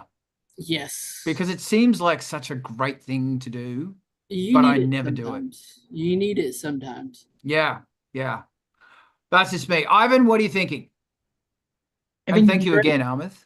you're in LA, like one of the best places in the world to just go out and acquire carbs. And the food in LA is freaking amazing. Yeah. And just about anywhere fun you want to go to eat those carbs is also going to just be made fun by like the people there will help make it more fun. Like go, go down to Cantor's on a Thursday afternoon and and just absorb. You'll enjoy it. Yeah. It ends up being fun. Or swing over to a Perfect Circuit over in Burbank and just check out the post-its on the one post-it board there and see what kind of crap is going on that you didn't know about, because like there's always a ton of interesting stuff on that bulletin board. And then you're in LA, you could go on a tour of the best French dip sandwiches in the world and go to the place where they were invented. Not a problem. Also, there's that other place that's even better, and they have a drink that I invented. So, like go there and have a fix my blood sugar drink. Wait, you made it fucking how? You made a drink. Yeah. Do you want to tell me about that drink? Coke, simple syrup, more simple syrup, and rye. Oh, and is it cherry syrup? As I went in there, my blood sugar was dramatically low, and I was like, "Hey, we're gonna invent a drink." That sounds great. And so it's just loaded with sugar and loaded with more sugar and in a little rye and cherry to make it taste good. I love it. Interestingly, I was just looking at how to get a bus to Perfect Circuit because I don't drive. It's going to take an hour and a half. Well, But it takes about an hour and a half by car, so yeah, well, it takes, you're not really. Yeah. But it is about, and I'm sure there's a diner around there somewhere. Okay, here we go. There's a Mexican place just down the street that is delicious. So that will tie into Carb Quest perfectly. And I've never been on that bus before, so this is a good thing. Wow. I love it. Oh, so that's that bus.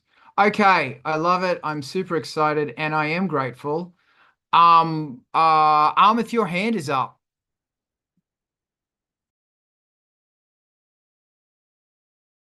It shouldn't be up. I apologize. I think I forgot to take it down. That's totally fine. Does anybody else want to jump in about them? Because it kind of turned into a Carl thing. I'm sorry. Does anyone want to talk about them taking a break? Alex, your hand is up. I would have maybe another topic, but Yes. What's to look for into? Sorry, my brain is even worse than usual. What are the things to look for in a mixer for a project studio for synthesizers? Because I realized a mixing desk that was like the thing I always dreamed about, and that I wanted to have so much when I started out, is now like 200 euros used.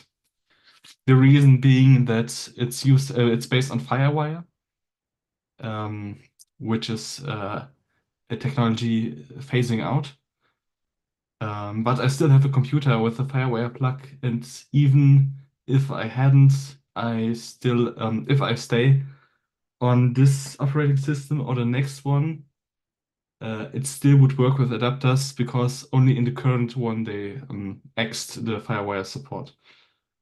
So yeah, what are the things you would look out for in a mixer for synthesizers for a little project?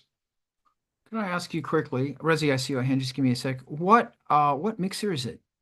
Brand and model. It's a Mackie Onyx 1620i. God, it And sucks. Firewire disappeared. Sorry? It sucks that Firewire disappeared. I've I got a Firewire adapter on my computer. I fucking love Firewire, but I think Windows still supports it, but macOS just dropped it in the last software update. fucking Mac. Resi, what are your thoughts? As usual, I would love to know more details, but the assessment that I would start with is you're making one assumption, and that it's also an audio interface. And if you split the functions, so you get a modern audio interface, you don't have to worry about Firewire. Maybe it's just 2 channels. Maybe it's eight channels and you do 8 bus. It really opens up your possibilities for which mixer to get and also how cheap it is. I think that depending if it's, you know, the two tasks that we're talking about here is, are you going to use it for mixing and you're going to feed the audio back out through it and do stuff, or do you need it, as I would, as keep everything connected and have a button to mute it and a fader to turn it up and down for monitoring, for having everything on all the time? And I think that's the big convenience for a mixer. So that means all the channels that you can plug in plus a few extras. Mic pre's on the channels if you're going to use mics. Just regular, combo Neutrik 3 XLR / TRS plugs if you want on the other channels, or just line level. Really makes possibilities flexible there, because if most of your stuff doesn't need mic pre's, do you want it to be in a rack with knobs? Do you want it on your desk with faders? These are big decisions. My ideal thing, if I'm guessing right, and chime back in to correct this, a thing on a desk with 16 to 32 channels is great. Even if it's off to the side, when I had my Mackie 8 bus as just monitoring mostly, not doing mixing anymore. 32.8 with the meter bridge, you could see signal when a synth was playing. You knew it was making noise. You could mostly rely on the channel when you unmuted it to play into one of the 8 buses. Then the 8 channels of your audio interface to the computer would receive those reliably. So there's a little bit of a disconnect between, yeah, all my channels are active. If I have headphones on, I can hear my synths, and my DAW is listening to those 8, 16 channels that are available of the 32 on the mixer. So there's some balancing and juggling that you get to do. So I'm going to shut up and just, like, my point is to illustrate how much of a world of possibilities and things that can change depending on your needs. My question was more in the direction of what's the ideal, what's a good channel count? Are stereo channels important, or can I just pan 2 mono channels left and right and use that for my stereo output? I'm saying if you can find one that's got stereo channels, stereo pairs, definitely. Matter of fact, that's one of the things I've been working on with my thing, is on my mixer. I have 5 total stereo return channels. They're labeled FX, but I just use them as stereo returns, so it doesn't eat up 2 faders and you have to pan and label them left and right. Like, that's just a nice affordance if you can get it. So there's a bunch of rack mount mixers like the Roland makes, and even Mackie has a couple of versions that are a lot of stereo channels on them. I think Roland had a keyboard mixer from the late 80s and mid 90s that was all stereo channels, and that doesn't have an audio interface in it, but it does open you up to, yeah, one fader for your stereo everything and stuff like that. I think is a nice convenience, and if you think that way, it's important. But continue, please. Yeah, it's just I worked like this for like many times because first of all I just started out with a used analog mixing desk and just connected my audio interface into where the tape in and out was in the analog thing, and it worked perfectly. And then I upgraded to something which has like in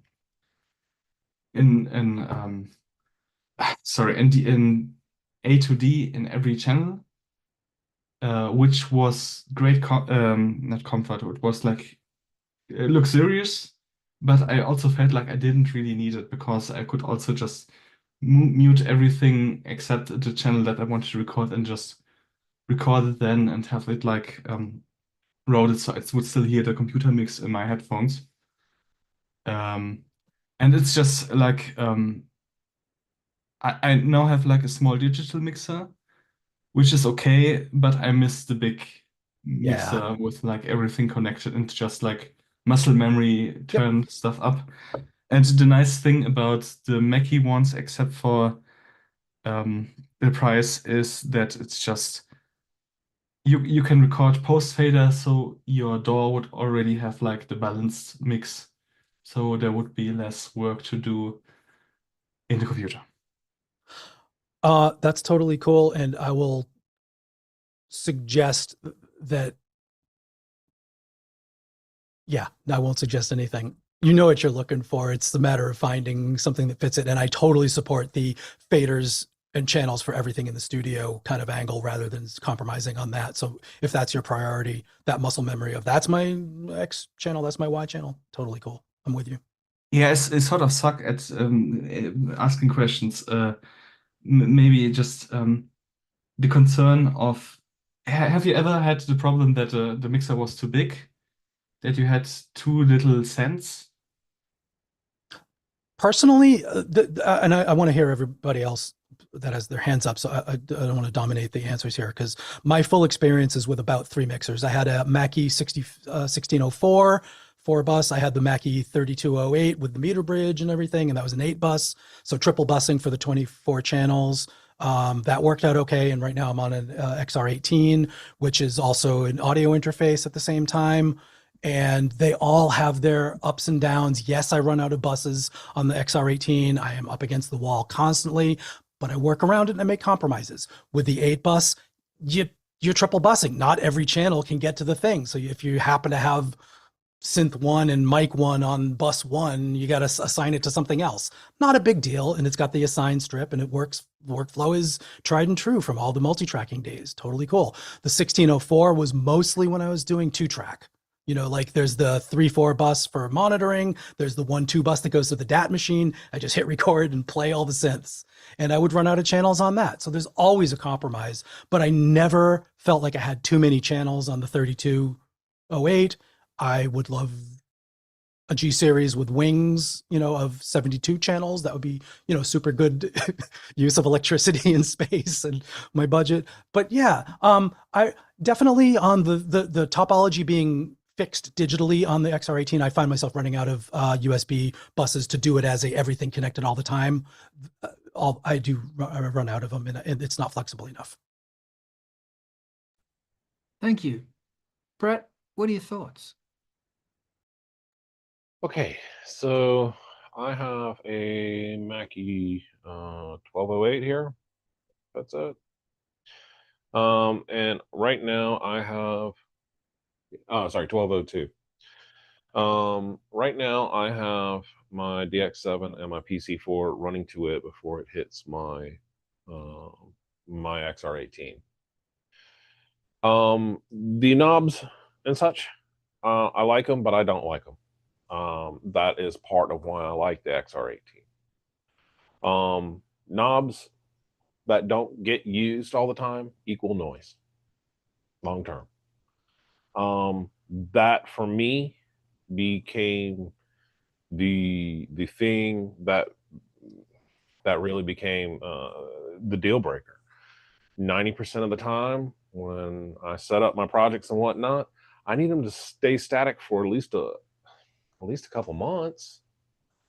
And so that's plenty of time for oxidation and everything else to start tweaking everything else. And that really became a thorn in my side. With that said, I like my knobs. What I like about the XR18 is there's no knobs.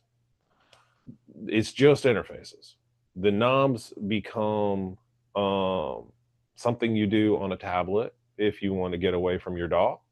And I've had a lot of success using things like cell phones, Android tablets, spare devices that you can pick up for cheap, and have them set up all over throughout the studio. I used to have one sitting on my drum kit, actually, even. Made a little pillow mount for it so I could sit right on the bass drum, and I could manipulate the mixer while I'm doing everything else. So in that regard, it's really flexible. You can take an interface anywhere. What you can't do is feel a knob, unless you do something like what Raziel's doing with control surfaces and tie that back in. So my thoughts to it really come down to the 1202 is nice because it sits right here. You know, it sits right next to my Akai Fire, so I can interface with the DAW, and it in theory allows me to take this side of the studio and route it through a stereo channel back to the XR, where I don't end up eating up all those same channels. I really haven't used it well in that regard. The XR still ends up being a better tool for this design. It would make a lot more sense in my studio to get rid of the Mackie, maybe put it on the table in the back, and simply run longer cables. But that's me. To that regard, the only other mixer I've had that is a that changed that dynamic was also another Behringer product, but it's a small 8-port, and it had its own effects units on it, and that was the tool I used in early Demon Hate for vocal effects. Outside of that, yeah, I wouldn't recommend it. It was really noisy mixer, and yeah. I'm going to throw this to you, Razi. I think I have that one. It's a DFX, the Mackie. The one that's over in my drum submix is a DFX something or other with the effects built in, like, but it's got a couple stereo channels. Mine's a Behringer, I want to believe. Oh, Mackie Behringer. Anyway, the thing, Alex and Brett, you said the thing about the control surfaces, like that's kind of what it comes down to for me. I have the surface that I'm working on right now to pare down. Well, you got Josie's butt. I guess that's important too. These knobs are my mixer channels. Excuse me, Jojo. That's it. That's what I've got. Those are my 4 returns for monitoring. I'm not doing anything with a big surface. I'm ignoring the rest of the XR mixer. Those are my channels. Those are my stereo returns for this phone call, the Q mix that goes to Ableton Live, the monitoring mix that comes from Ableton Live, and I've got some assigns, and I'm working on a really dense, compact little surface that I just click a button to dump it to the 6 buses used to stereo, and I've got volume level meters and indicators for the stereo return, stereo input channels. So like really focusing on just the channels that I touch daily and frequently during a monitoring session.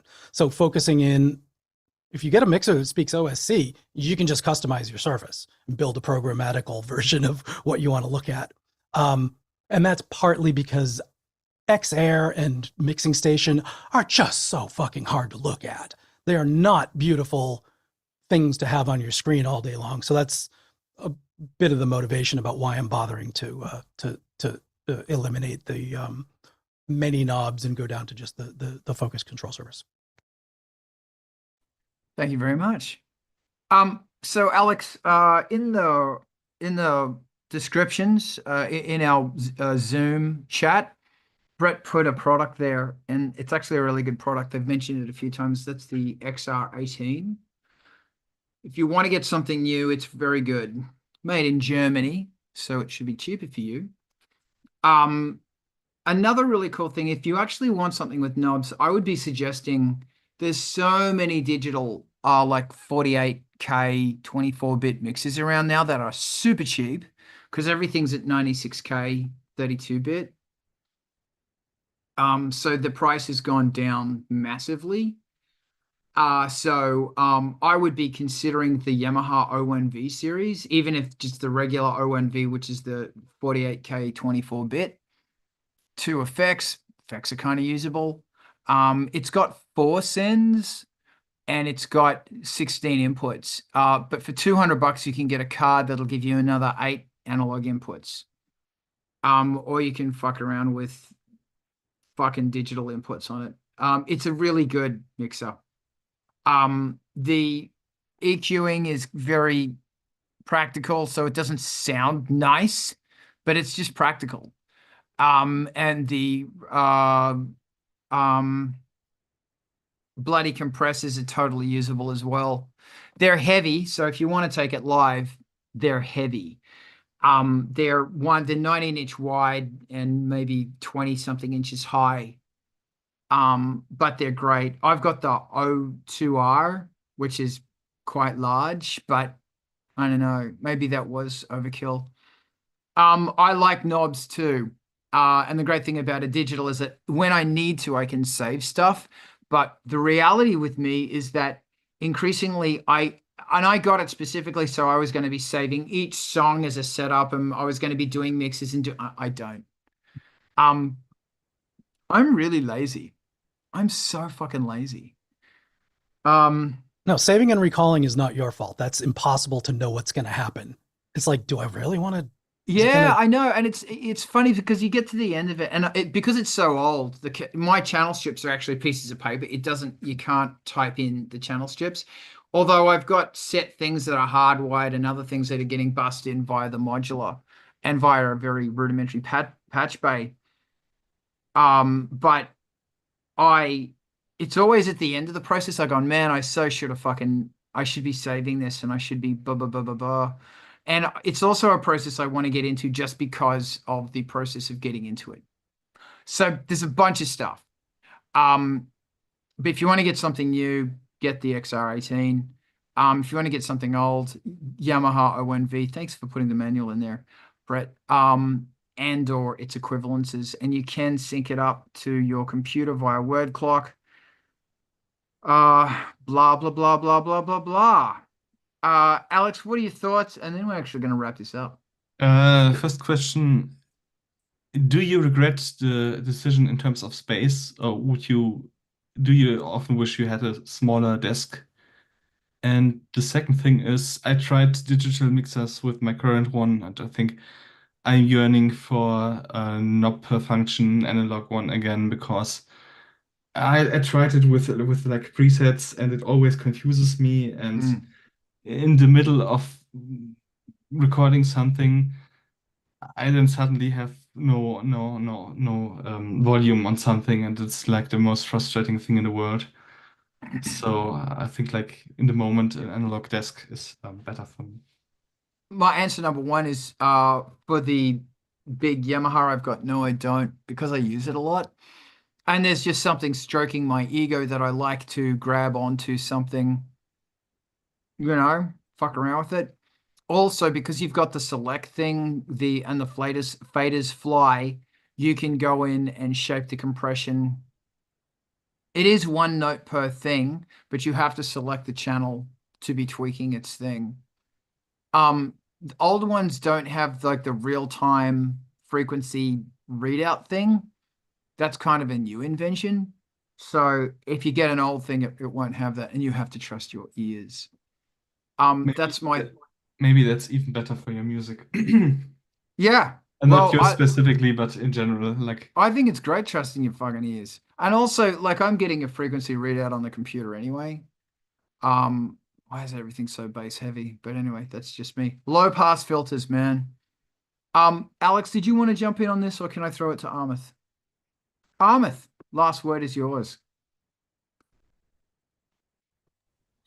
Yeah, Carl, I just wanted to thank you for letting me hang out, and I'm learning so much. And by the time this is over, I'll hopefully have something released to Angelspit that's not junk. It'd be good through DAW on a chord monologue, some good stuff, and that's coming in the future. I don't know how far in the future.